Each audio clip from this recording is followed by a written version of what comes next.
You're watching BBC News with me, Tim Wilcox. The headlines at 6. After days of denial, the Prime Minister today admits he was aware of an allegation against the MP Chris Pincher and says he bitterly regrets appointing him as Deputy Chief Whip. I wish that we had, I in particular, had acted on it and that he had not continued in government, because he then went on, I'm afraid, to behave, as far as we can see, according to the allegations that we have, very, very badly. Police say the man arrested in the US state of Illinois after 6 people were shot dead at an Independence Day parade had planned the attack for several weeks. He brought a high-powered rifle to this parade. He accessed the roof of a business via a fire escape ladder and began opening fire on the innocent Independence Day celebration goers. 50,000 people have been put on evacuation alert as floods hit Sydney for the 3rd time this year. And Cameron Norrie, the last Brit standing at Wimbledon, is trying to reach his first ever Grand Slam semi-final, battling the Belgian David Goffin.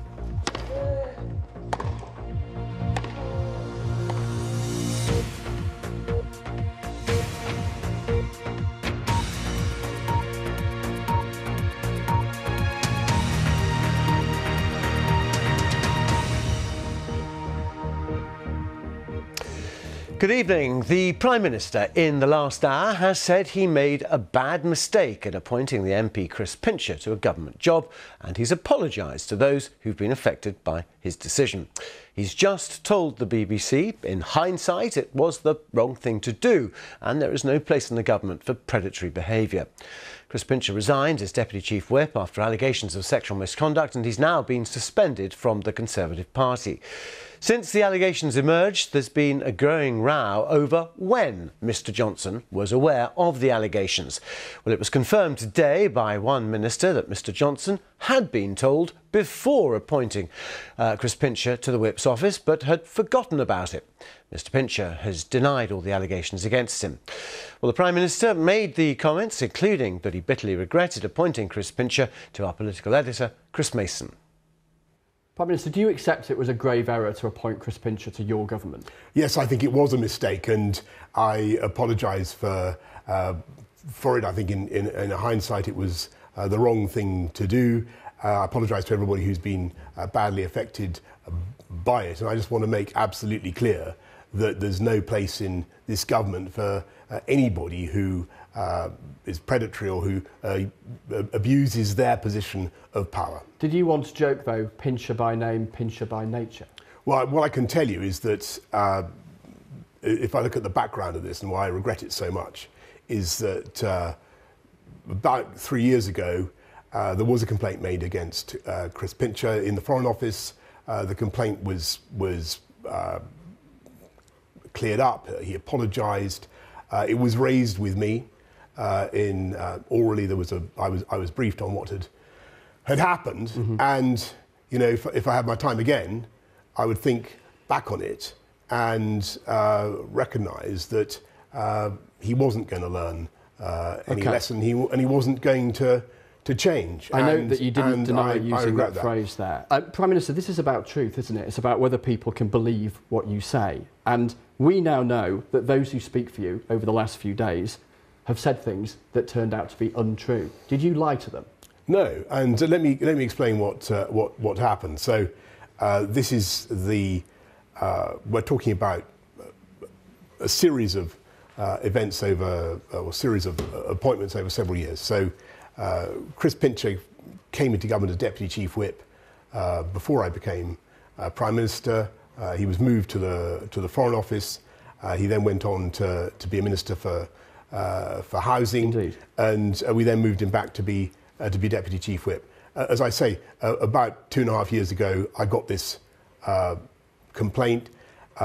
It was something that was only raised with me very cursorily, but I wish that we had, I in particular, had acted on it, and that he had not continued in government, because he then went on, I'm afraid, to behave, as far as we can see, according to the allegations that we have, very, very badly. I'm conscious our time is limited. I'm sorry for those who've been badly affected by it. I'm conscious our time is limited. Let's look at what your spokespeople have said. On Friday, your official spokesman said you were not aware of specific allegations.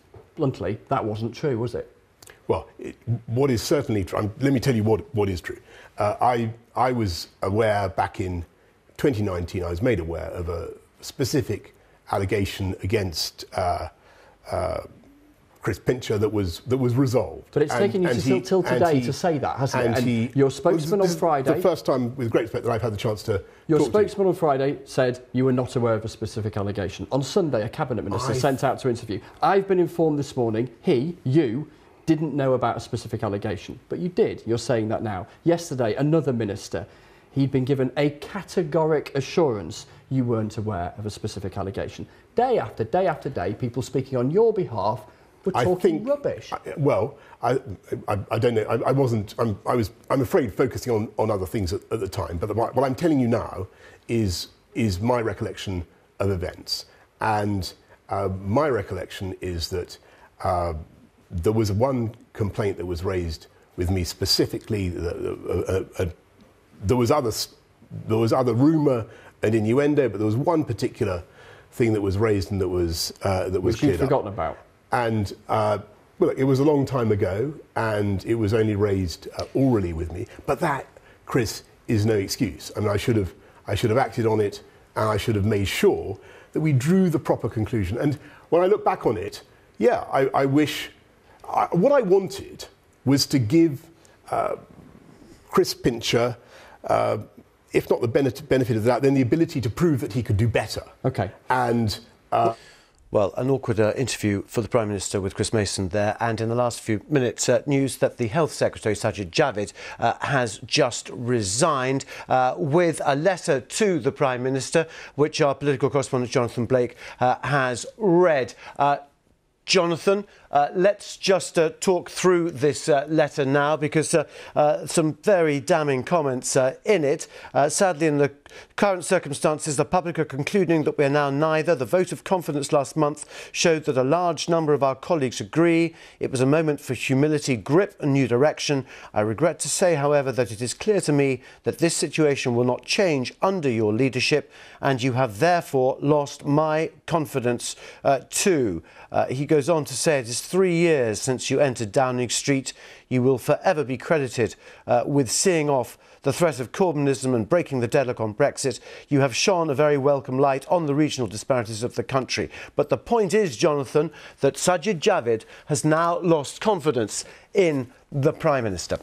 Yes, and his resignation is a big moment and a very difficult moment for Boris Johnson. Ever since the Prime Minister won the vote of confidence among Conservative MPs recently, but albeit with about 40% of his own MPs voting against him, he has been immune to any formal challenge to his leadership. So those critics within the party have been looking around for other means as a way to potentially remove him from office and replace him. And at every turn, they have said that the only real trigger for that, under the current rules that the party has and the current circumstances, would be resignations from the cabinet or senior figures within the party going to Boris Johnson and saying, your time is up, we need you to move on. And Sajid Javid has become the first cabinet minister to resign. I say the first, there may not, of course, be any more, but it is a significant moment nonetheless, especially given the reasons he has set out in that letter to Boris Johnson, which you read a portion of just there. He's tweeted just in the last few minutes saying that he's spoken to the Prime Minister to tender his resignation. It's been an enormous privilege to serve in this role, but I regret I can no longer continue in good conscience. Sajid Javid is seen as somebody who is a big beast in cabinet. He's a former Home Secretary. He's a former Chancellor. If you remember, he resigned, or at least did not continue in the job when there was a cabinet reshuffle, because he didn't want to agree to sharing advisors between number 10 and number 11 Downing Street. So an independent-minded individual who was then brought back by Boris Johnson when Matt Hancock resigned as Health Secretary, but now he's taken this decision to resign, and the question will quickly be, will any others follow? Will this be a watershed moment, or will it be a lone figure taking a stand? Well, just on that point, I mean, generally speaking, for somebody to leave a post like this will not have been done in isolation. Well, perhaps not. We don't know if there's any coordinated effort going on. I have to say, we had no hint of this today. There are figures talked about in government who might be wavering, people thought to be on the edge of resignation considering their position, but Sajid Javid has not necessarily been one of those who was seen as the person who would put their head above the parapet and take a stand and step down first. So we will see in the coming hours whether this is part of a coordinated move by others in government as well to destabilise and potentially to challenge Boris Johnson's leadership. But Sajid Javid makes no reference to colleagues feeling the same in his letter, at least as far as I've read. It's only just come through in the last couple of minutes, and he is, it seems, at least on the face of it, taking this action alone. But it's clear he has very serious concerns about the level of trust and the level of confidence that people, not only in the party but in the wider public, have now in Boris Johnson. And if Mr. Johnson was hoping that that interview he gave, which we were hearing just now before this news broke, would draw a line under this affair with the resignation of Chris Pincher and the way it's been handled by Downing Street, well, a cabinet resignation is about the strongest signal that you can get that it hasn't done that. Just on the point of the confidence vote, which you mentioned a moment ago, for our viewers who might forget the details of that, just remind us of this, because the confidence vote, Boris Johnson won, as you say, with less support actually than Theresa May, as I understand it, when she had a confidence vote.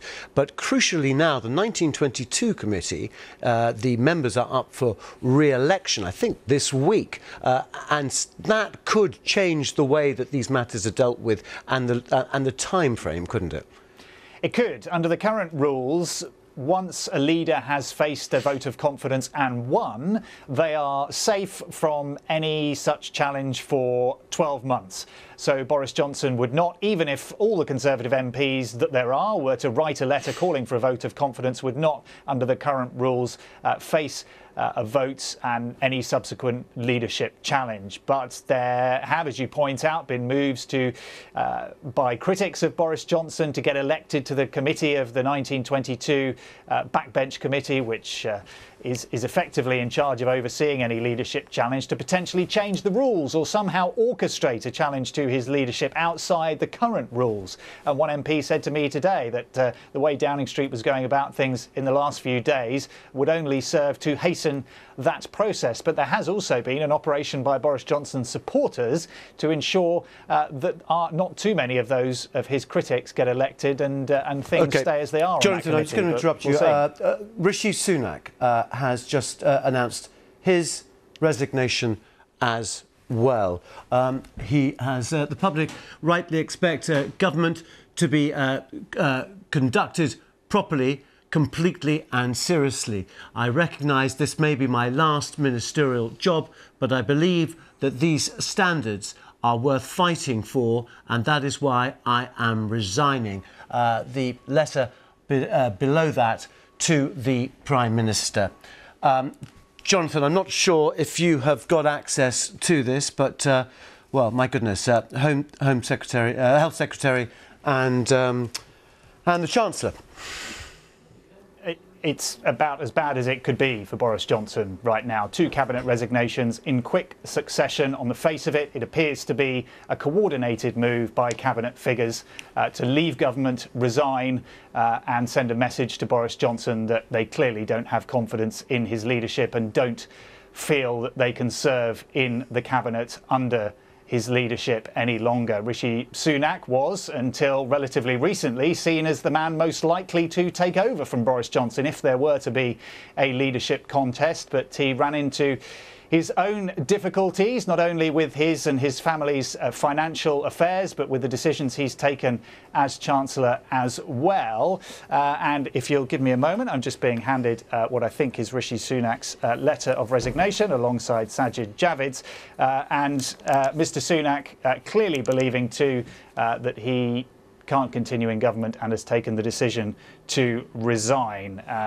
He says at the end of his letter, "I firmly believe the public are ready to hear the truth, and our people know that if something is too good to be true, then it's not true. They need to know that whilst there's a path to a better future, it's not an easy one." He's talking here, I think, about economic policy and general taxation. And in preparation for our proposed joint speech on the economy next week, which was a big moment in the diary, something of a reset for Boris Johnson's premiership, it's become clear to me that our approaches are fundamentally too different. So he is talking there about matters of policy, but there may well be matters of principle at play in his resignation too. And he signs off by saying, "I'm sad to be leaving government, but I've reluctantly come to the conclusion that we cannot continue like this." Jonathan, bear with me. You're watching BBC News.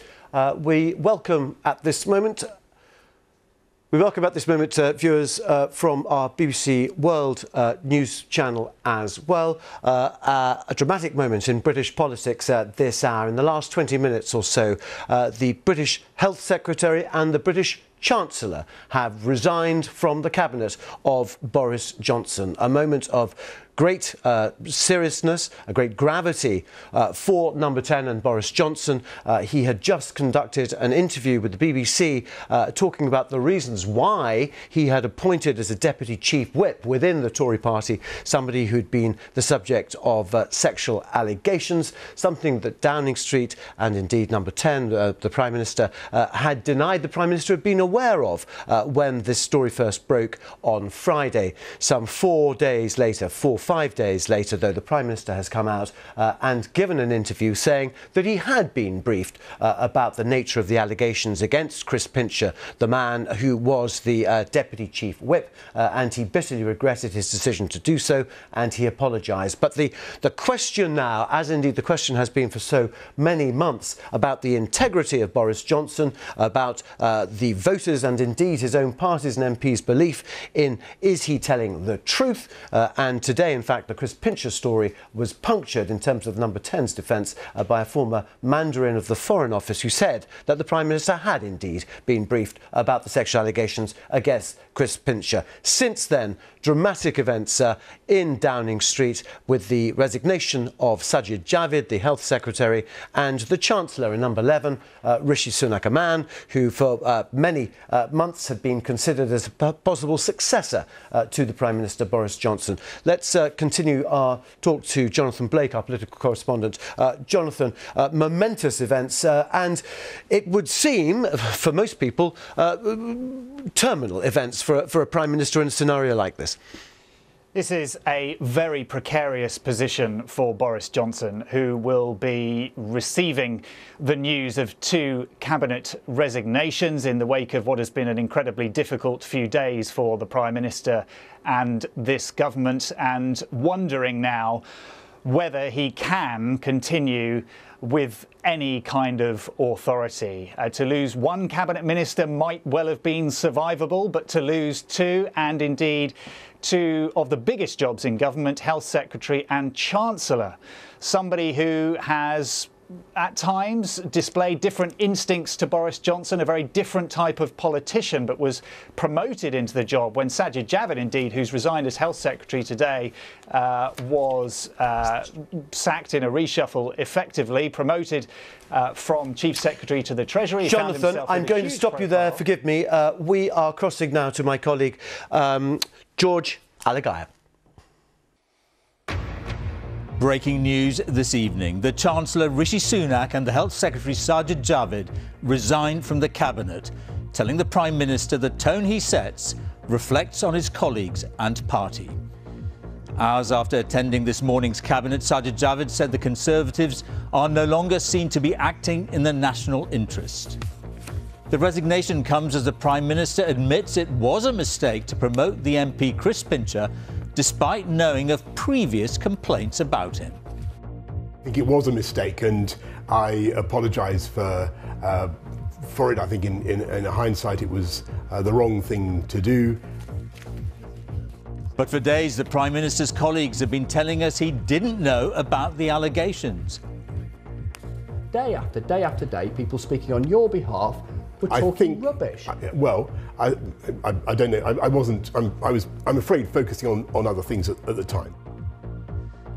We'll be looking at where these shock resignations leave the Prime Minister. Also tonight, marched at gunpoint towards an execution, the inside story of a Russian atrocity in Ukraine from a man left for dead. Another 50,000 people told to evacuate their homes in Sydney. The Australian city has had 8 months of rain in just 4 days. They made it look so easy. England smashed their way to a record chase of 378 to beat India at Edgbaston.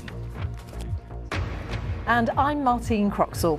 Join us for the papers at 10:30 and 11:30 tonight on the BBC News Channel for an in-depth look at all of the front pages.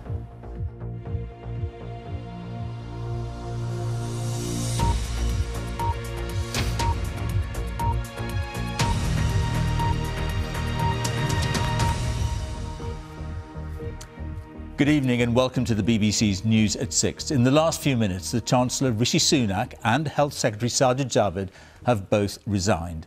It comes after Boris Johnson admitted that he knew there had been a previous official complaint about Chris Pincher when he promoted the Tamworth MP to the post of Deputy Chief Whip in February. The Prime Minister said he bitterly regrets the mistake. Mr Pincher is facing new accusations of sexual misconduct, which he denies. In the last few days, Number 10 had been accused of misleading us about exactly when and what he knew about those complaints. And this morning, a former senior civil servant piled on the pressure, saying Mr Johnson had been briefed at the time of the previous complaint. After that revelation, Labour's Deputy Leader Angela Rayner said the Prime Minister was either negligent or complicit, adding that there was an ethical vacuum at the heart of Downing Street. Our political editor, Chris Mason, is in Westminster for us. Chris.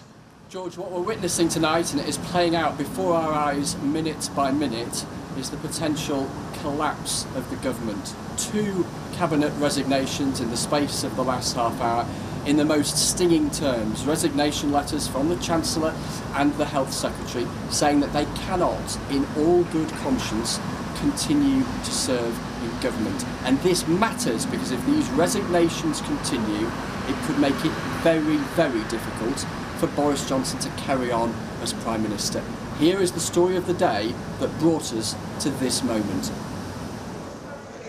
This is all about truth. Can you believe what you hear from the Prime Minister and those who work for him? Number 10 has started inviting us in to film the start of cabinet meetings. We're in a position to continue to help people through the current difficult times. We can't ask questions, but the pictures do the talking sometimes. Just look at their faces.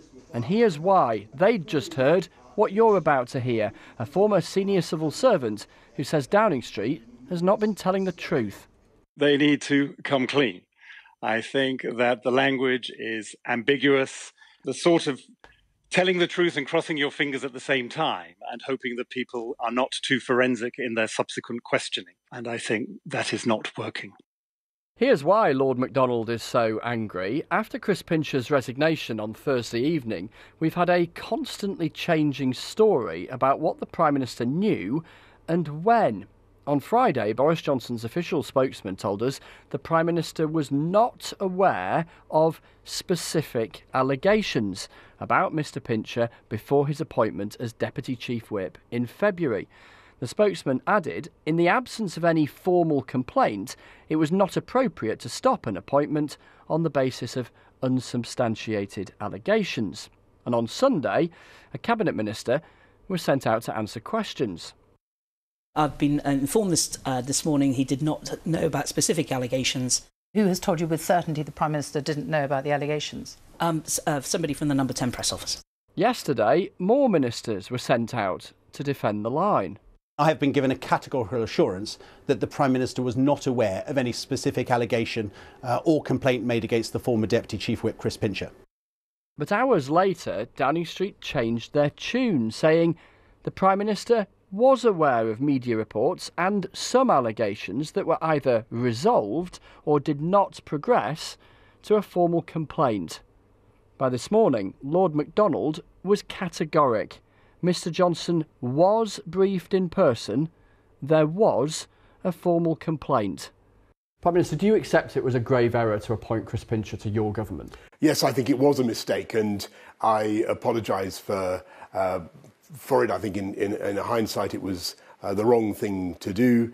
I apologise to everybody who's been badly affected by it, and I just want to make absolutely clear that there's no place in this government for anybody who is predatory or who abuses their position of power. Your spokesman on Friday said you were not aware of a specific allegation. On Sunday, a cabinet minister sent out to interview. I've been informed this morning you didn't know about a specific allegation, but you did. You're saying that now. Yesterday, another minister, he'd been given a categoric assurance you weren't aware of a specific allegation. Day after day after day, people speaking on your behalf were talking rubbish. I don't know. I wasn't. I'm afraid focusing on other things at the time. But what I'm telling you now is my recollection of events, and my recollection is that there was one complaint that was raised with me specifically.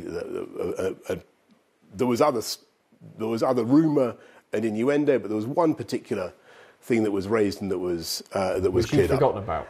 And look, it was a long time ago. Mr Pincher has denied the allegations against him. Earlier in the Commons, Labour expressed their outrage at what's happened. What message does this send to the British people facing a cost of living crisis while their government is paralysed with scandal? And some Conservative backbenchers said in public what many others are saying in private. We are in a real problem here that we've had a succession of, I think we're now on a half a dozen different variations of degrees of honesty with which the knowledge of these events has been addressed by Number 10. What do you say to the person listening to our conversation tonight who simply says, look, I can't trust the Prime Minister anymore. He's just not telling the truth. Well, I'm giving you the absolute truth as far as I can remember about what happened. Can people trust you? Well, of course they can. I'm telling After you. all this? I'm telling you exactly what happened, and I'm coming out to explain it because I'm fed up with people, if I may say so, Chris, saying things on my behalf or trying to say things about what I knew or didn't know, and I'm trying to explain to you exactly what happened as I remember it. That was the Prime Minister talking in the last hour or so. Well, let's join Chris again. Chris, I only managed to just glance at the resignation letter from Sajid Javid as I came down to the studio. We've now got Rishi Sunak as well. What are both men saying? The words are devastating, George. Sajid Javid, the now former Health Secretary, saying, I must tell you in his letter to the Prime Minister that I can no longer, in good conscience, carry on serving in this government. The British people rightly expect integrity from their government. And from Rishi Sunak, the public rightly expect government to be conducted properly, competently and seriously. The implication that the former Chancellor doesn't think any of those things apply to Boris Johnson's administration, and he adds that we cannot continue like this. He also adds that he didn't think that he could stand alongside the Prime Minister in a big speech scheduled for this time next week, where the two of them were going to set the government's economic strategy on that hugely important issue of the cost of living at the moment. Such was the gap between them on policy. So not just on conduct, but on policy too. The now former Chancellor Rishi Sunak saying staying in government was simply incompatible for him. And let's remember, Chris, these aren't just any two ministers. These are two of the most senior cabinet ministers. What do you think the impact will be? I mean, people are going to say, won't they, that others might follow? The Prime Minister tonight, George, bluntly, faces the most perilous evening of his time in Downing Street. Others around the cabinet table can now determine for how long he carries on as Prime Minister. We've had 2 resignations. Will there be any more? We're hearing tonight that it doesn't look like the Deputy Prime Minister Dominic Raab or the Home Secretary Priti Patel are likely to walk. The word febrile is sometimes thrown around at Westminster rather loosely. Tonight it'll define the mood here as MPs on the Conservative side and those in government grapple with whether they want to keep Boris Johnson or get rid of him. All right, Chris, for the moment, thank you very much. And we will, of course, go back.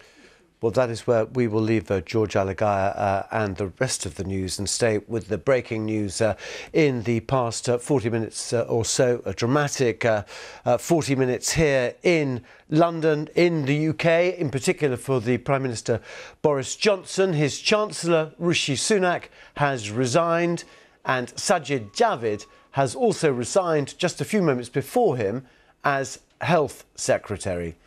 Earlier, as we've heard, the Prime Minister admitted making a bad mistake in appointing the MP, Chris Pincher, to a government job, and he apologised to those who'd been affected by the decision. He told the BBC that in hindsight it was the wrong thing to do. Mr Pincher resigned as Deputy Chief Whip, that's a government position, involved for party discipline after a campaign of sexual misconduct, and he's now been suspended from the Conservative Party. The issue, though, facing the Prime Minister, the issue facing the government is integrity. Who is telling the truth and when is the truth being told?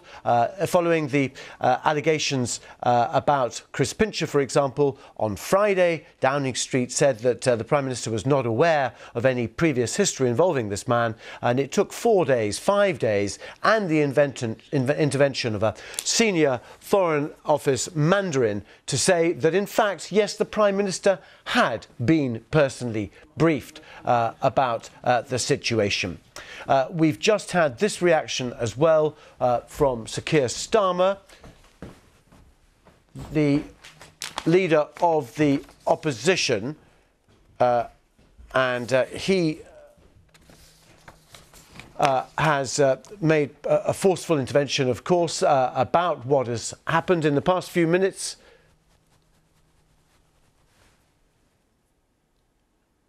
I think we can, in fact, now talk to Kate Maltby, the journalist who can give us her reaction about these, extraordinary, engulfing events for Number 10, it would seem, Kate.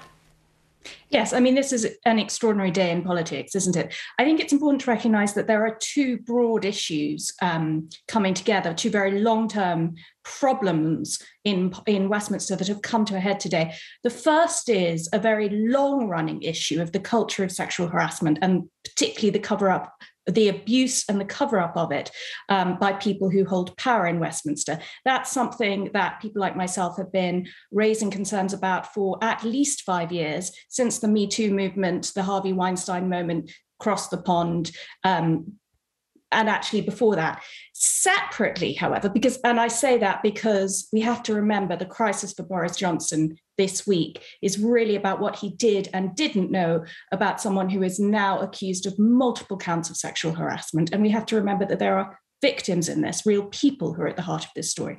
However, secondly, of course, there is the particular issue over ethics that has dogged Boris Johnson as an individual, as a leader of government, for a long time, but really has been the running story politically of this government ever since the Owen Paterson affair before Christmas last year. Your viewers will remember the lobbying scandal and in particular... So I just want to interrupt, Kate, because we just heard from an ally of Liz Truss, the Foreign Secretary, that she is 100% behind the Prime Minister, following, of course, the resignation of the Health Secretary and the Chancellor.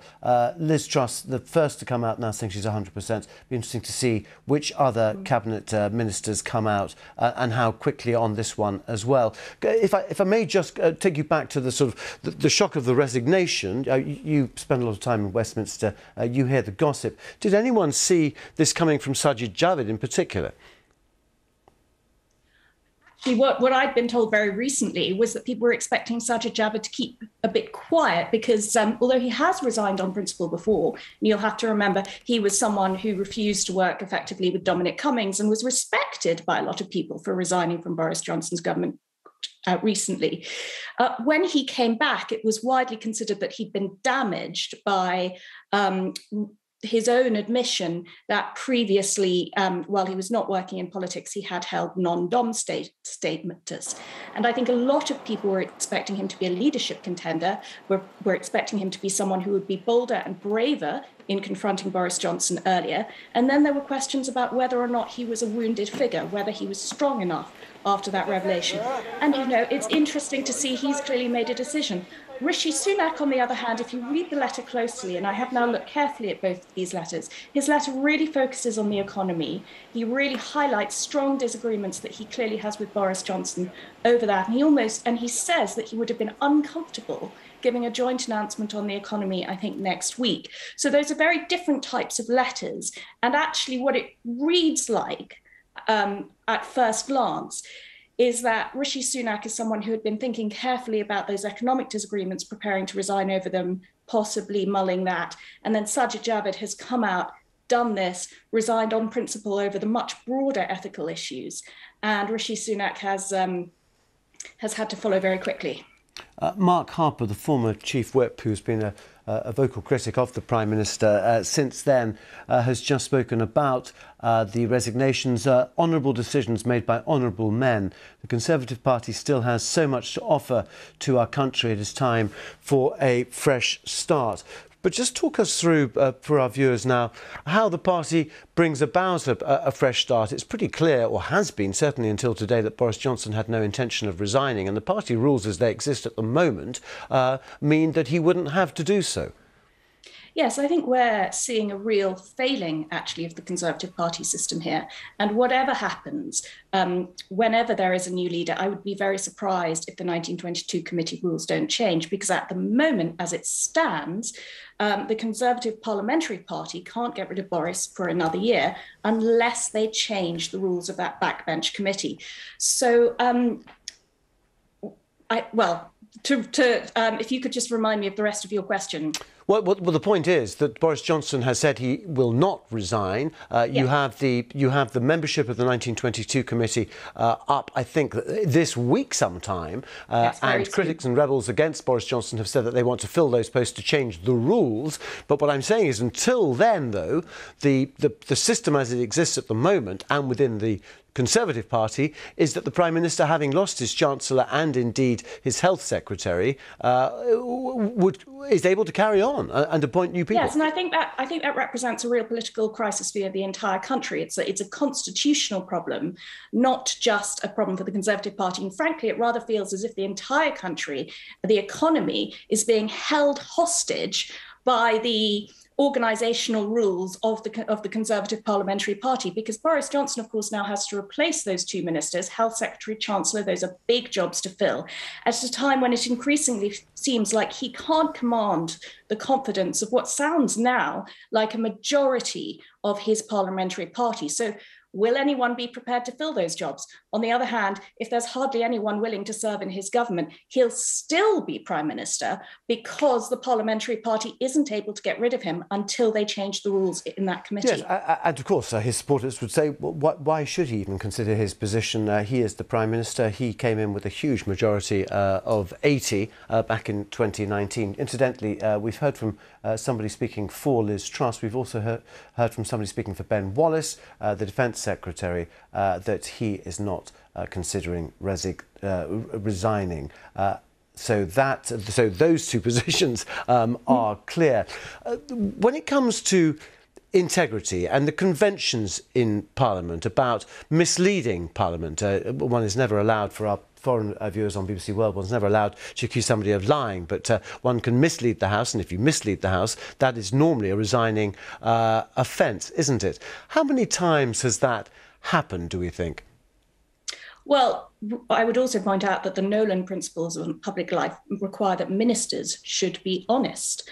And we all know, of course, that Boris Johnson himself has been responsible for watering down the ministerial code, and now he is the ultimate arbitrator of it. So we're still stuck in that position where the Conservative Party and its government changing the rules means that we can no longer rely on some of those basic norms of British public life. And I would reiterate that I think it's a real problem, that there are broader constitutional norms and there are parliamentary norms, but then there are the very precise and particular bylaws of independent political parties, and the Labour Party's processes that can be very arcane as well. And we saw the problems that happened when people tried to get rid of Jeremy Corbyn as leader. And so we are once again at this point in Britain where our entire nation and its political future is really held hostage to to whether or not people can find loopholes in these very arcane, very insular, specific laws of the very small subcultures that are our political parties. OK, Kate Maltby, thank you very much indeed. You're watching BBC News. If you have just joined us, we have had dramatic news here at number 10 and in Westminster in the last 40 minutes or so, with the resignations of the Chancellor Rishi Sunak and the Health Secretary Sajid Javid, who resigned just a few moments before the Chancellor. Boris Johnson has regretted and apologised for the decision of making Chris Pincher a Deputy Chief Whip. Number 10 had said on Friday that they had no knowledge of the fact that there'd been allegations of sexual misconduct against him. Today, it transpired from a former senior Foreign Office Mandarin that in fact the Prime Minister had been personally briefed back in 2019 about the allegations against Chris Pincher. Let's catch up with all these dramatic events and the latest indeed from other Cabinet Ministers with our political correspondent Jonathan Blake, who has been speaking in the last few minutes. Jonathan.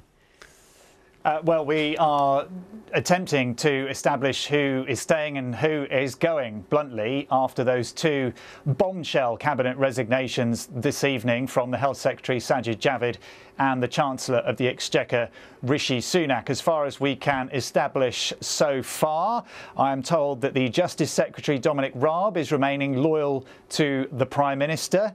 Priti Patel, the Home Secretary, is expected to stay in her post, as is the Department for International Trade Secretary Anne-Marie Trevelyan. There are several, though, that are unaccounted for this evening, and we await potential further resignations or expressions of support and loyalty to the Prime Minister at what is a very precarious time for Boris Johnson. There are questions over Michael Gove, the Levelling Up Secretary, the Education Secretary Nadeem Zahawi, himself tipped as a possible leadership contender. There is also Therese Coffey, the Work and Pensions Secretary, Grant Shapps, the Transport Secretary, Brandon Lewis for Northern Ireland, and Simon Hart, the Welsh Secretary, among others, who we are waiting to hear from tonight. And they will be deciding whether this is the moment to stand down, the moment perhaps to tell Boris Johnson that his time is up, or whether it is possible for them to tough it out and for the Prime Minister to ride it out. But this, make no mistake, is a very serious situation for the Prime Minister and for this government. You have two very senior cabinet ministers resigning seemingly in coordinated fashion, saying that they cannot, in good conscience, continue in their post. They do not serve with the confidence of the Prime Minister and have, as we've seen this evening, resigned. So will their resignations trigger more? Will this be a collapse around Boris Johnson, which leaves him with no alternative but to step down himself? Or give notice of his own resignation, or will it be a very difficult period which he attempts to recover from and attempts to continue? But frankly, this evening, it looks like it could go either way. But as yet, only those two cabinet ministers have resigned. And Jonathan, we've seen the letters of resignation from Sajid Javid and indeed from Rishi Sunak. There's normally an exchange of letters. Have we seen the response from number 10 yet? It would be very interesting to see how number 10 reacts to that. No response that we've seen so far. I would imagine the letters were released pretty swiftly. In fact, Boris Johnson was recording that interview with our political editor, Chris Mason, shortly before 6 o'clock, at some time between 5 and 6. And it was only as we were broadcasting that just after 6 o'clock this evening that these letters were tweeted out by the ministers concerned. And it looks like that was done pretty much as they were being delivered, unless Boris Johnson had a bit more of a heads up and they went to see him earlier on.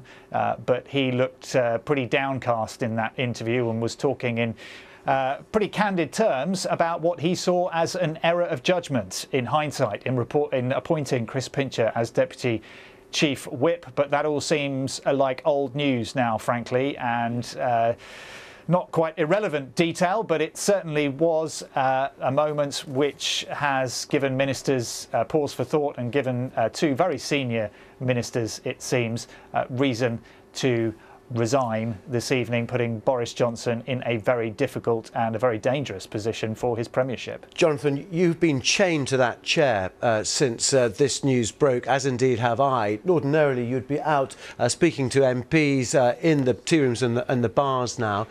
Just from the conversations you've had over the past 24, 48 hours, though, what is the mood of the party vis-à-vis their leader at the moment, bearing in mind he did win that confidence vote, but with a lower figure than Theresa May, his predecessor?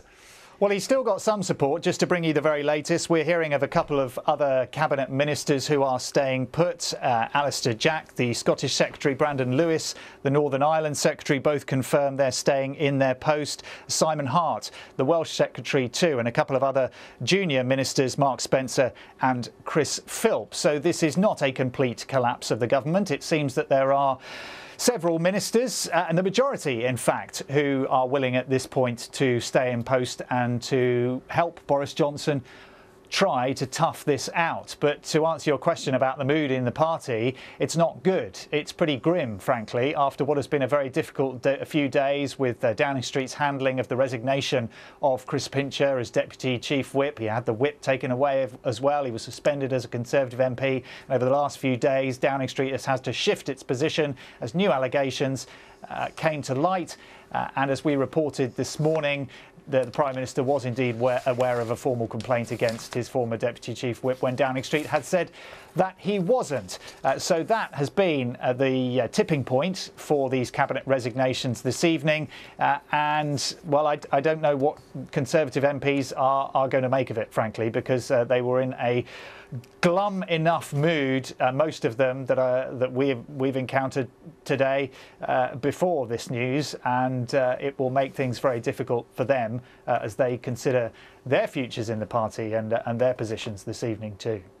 OK, Jonathan Blake, I'm going to release you from that chair for a few minutes. Thank you very much indeed. This is the scene live at Downing Street. Prime Minister Boris Johnson returned there, 10, 15 minutes ago, made no comment to reporters waiting outside.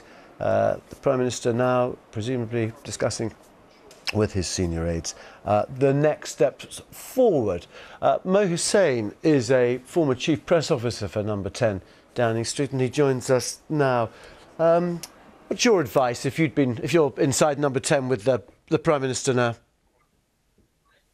Well, it's a very difficult and dangerous situation for him. There'll be a lot of scrabbling around in terms of who's next, who can replace these two quite big cabinet ministerial posts, particularly at a time when you're dealing with a cost of living crisis for lots of people and with an NHS backlog and rising COVID cases. And I think that pool is getting smaller and smaller. I still think it's very difficult to see the Prime Minister going of his own volition. So there will be an attempt to try and shore up people who have been loyal to him in his view and who have supported him and try and reward them with more senior positions around the cabinet table. So to use a sort of medical metaphor, we're in the sort of state of triage at the moment, are we? We're stemming the bleeding. We're trying to find out if anyone else or any other major operations are needed. Are you really saying that they will try and appoint successors soon in the next few hours? I think if you want to try and show that there is some semblance of government and business as usual and trying to get on with the job, and you will have heard a lot about the tax cut being made tomorrow and other domestic announcements that may now be brought forward, then a part of that will be you don't want to leave these two posts lingering for too long, because it gives the impression that nobody wants these jobs and nobody wants to work with you in your government. That will be the attempt. Whether it is successful or not is an entirely other question. And if there are other ministers and if you see a bit of a domino effect, then the pressure will continue to build. So whatever Number 10 do won't really matter, because if the pressure is so intense and it's already quite a high bar, then I think there'll be even more challenging questions for the Prime Minister rather than who sits around the cabinet table. OK, Mo Hussein, would you stay with us, please? Because I would like to turn now to Lord Heseltine, who joins us by phone. Lord Heseltine, you have lived through many political crises and leadership crises. What do you make of events today?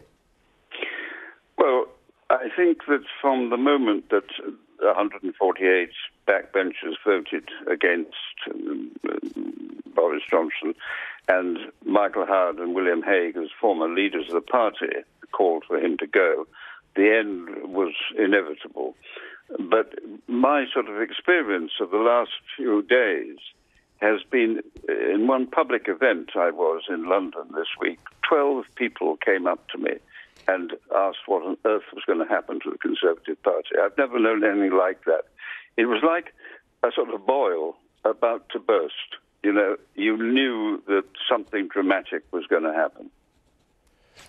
And yet, Boris Johnson, for all his faults, and many people publicly and privately would say that he is a flawed man on many levels, is a winner. And that is the reason why the Tory party picked him, and he came back with an 80-seat majority. Is the Tory party really about, do you think, to turn on somebody who has won an election after so many years when other leaders didn't?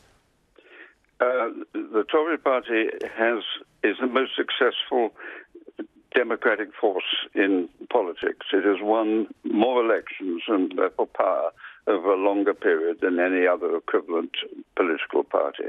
It has an instinct for survival, and they know that under Boris they will not win the next election. It's difficult to win under anybody, but the real cancer at the heart of this dilemma is Brexit. And I coined the phrase, if Boris goes, Brexit goes, because this is characteristic of the way Boris has actually run his life.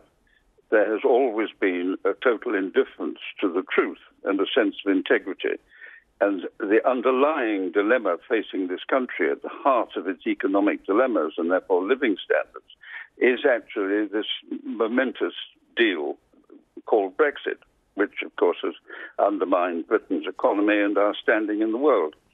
So the real issue, and this is the problem for the Tory party, is they're going to have to shake themselves loose of the Brexit label.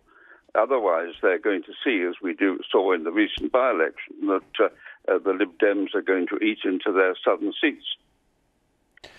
Boris Johnson, though, as we know, was ambivalent about Brexit. He wrote two letters, didn't he? One supporting, one against. But again, I go back to my point. He won for the Tory party a majority of 80.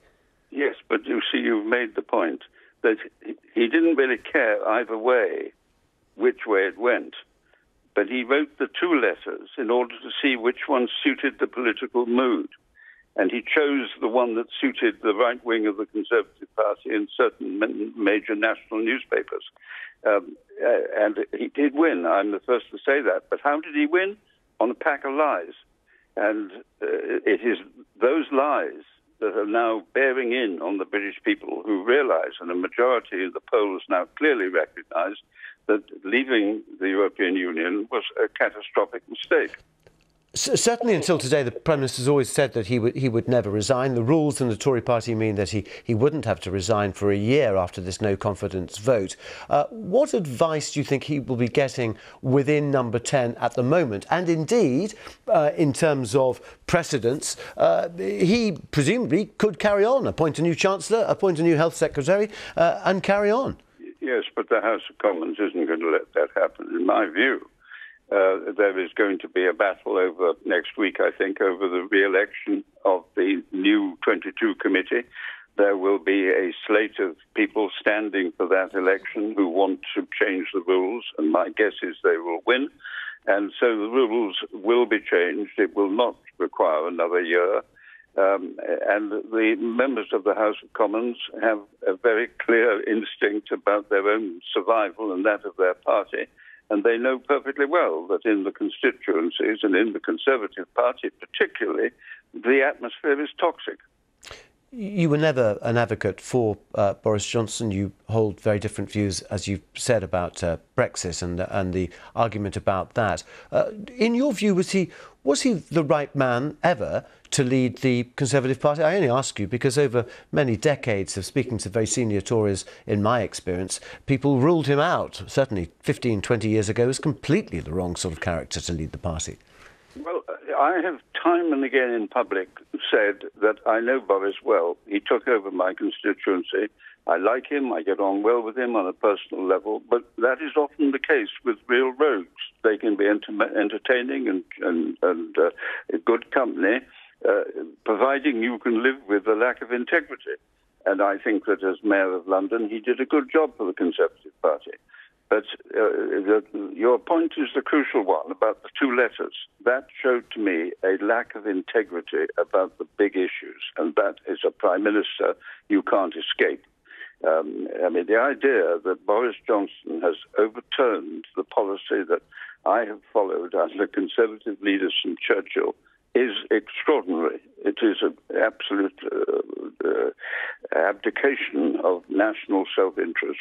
And for those supporters of Boris Johnson, of whom there are many, and including cabinet secretaries, other cabinet secretaries who say they're not going to resign today, who would say to you, the Prime Minister is having to deal with a cost of living crisis, the war in Ukraine, all the other issues, the economic and energy crisis as well. Now is not the time to replace him. How would you answer them? Well, the war in Ukraine will not be influenced by Boris's position. The West will supply equipment to an appropriate level, and this country will play its part, whoever is Defence Secretary in that. On the cost of living crisis, well, of course, Brexit is at the heart of that. I mean, if you see the pound depreciated the scale that it has sent the costs of imports significantly increasing. And the shortages in many industries, because 1 million people have gone home, are again aggravating the problems in the passport office, the health service, and many other areas. So Brexit is at the heart of the problem that domestically is affecting our economy. And your advice to the Prime Minister this evening as he consults his advisers in Number 10? Well, he will go. I mean, my advice is no consequence. He can cling on if he likes and make a great thing of it, but he will go. He's finished. There's no way that he's going to survive this. Lord Heseltine, thank you very much indeed for speaking to us here on BBC News.